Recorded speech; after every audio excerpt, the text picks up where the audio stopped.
Tip of the week. Hello, this is Jeff at RoxyMusic.com bringing you your tip of the week, and the feature this week is going to be using delay with your guitar.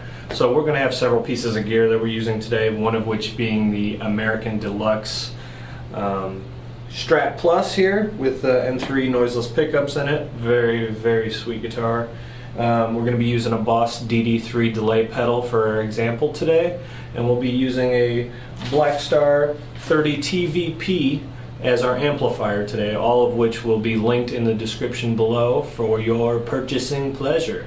Alright, so this tip of the week is about delay. Really the focus is on gear and how you can use it to better your time as a player and as an instrumentalist. And you know, the goal is to make music here, and part of that is establishing moods and doing things like that. Just having variation in your tones is a big part of being a good guitar player. So we're going to learn about delay today, and if you don't know what it is, I'll just turn it off and play one note, and then I'll turn it on and play the same note, and you can hear it's repeating. I'm not playing those repeats. This is what the delay does here. It repeats what you just played, and this could be used in a variety of ways. But first, let's go over how the controls work.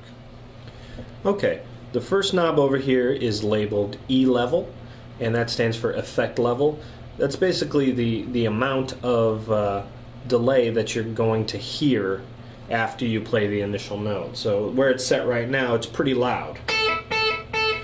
You're pretty much hearing the same volume initially that you put into it. So if I were to turn this down, those repeats are going to be much quieter. And if I continue to turn it down, it becomes much less noticeable.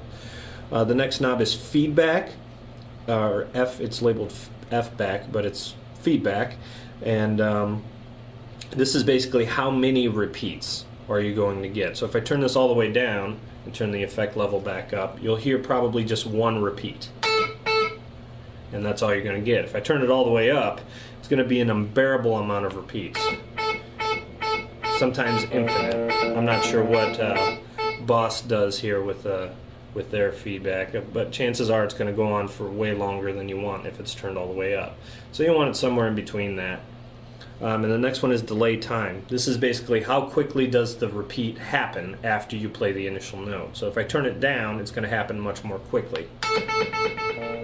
So you get a bunch of repeats really quickly. If I turn it up, you're going to wait a while before the initial delay happens. And then this knob here is various modes of the pedal here. This is kind of specific to this pedal, but you have a range of milliseconds that you can basically choose from. So the lower the setting here, the quicker the delay times are going to be in this range of delay time here. So we're going to stick to this third here, which is 800 milliseconds. And yeah, we're going to stick to about there. Alright, let's talk about some of the uses of this.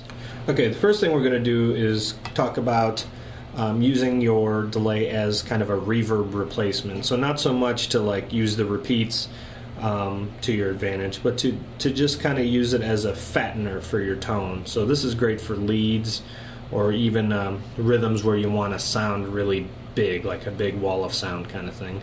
So I'm going to go ahead and play a little bit without the pedal on, so you just kind of hear the dry signal. And then if I turn it on here, I have it set so that the effect level is pretty low, and you get some feedback here, but not a ton. And then the delay time's about in the middle in the 800 millisecond setting here.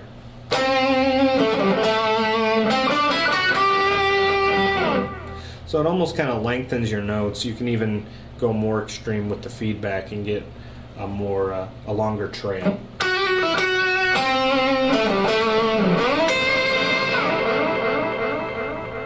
So I got a lot of trailing going on there. Alright, the next use for this we're going to talk about is using this as a rhythmic tool. So if we were to turn the feedback all the way down, we would only get one repeat. And we'll turn the effect level up so that it matches the volume of the original signal. So I just have one repeat here.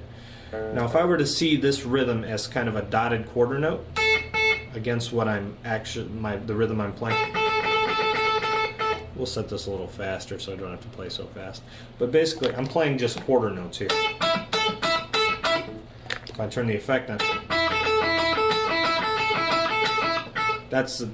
those repeats are helping me repeat this rhythm here, or achieve this rhythm.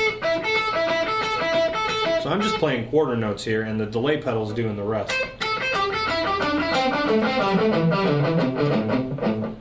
So again, I'm just playing, and I get.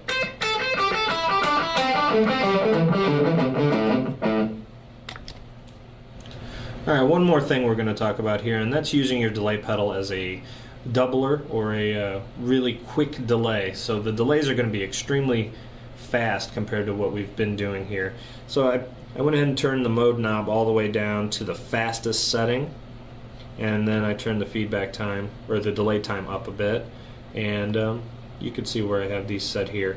So we don't want it to be too intense because this can get out of hand pretty quick, but it almost sounds like a room reverb.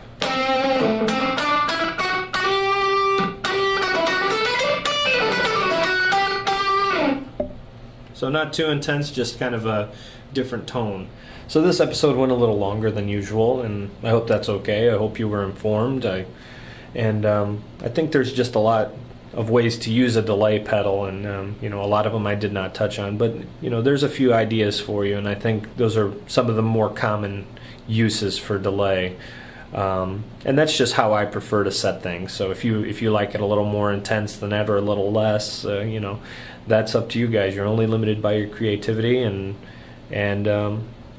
be creative with the way you use effects, whether it be delay or anything else. So hope you enjoyed it. Thank you.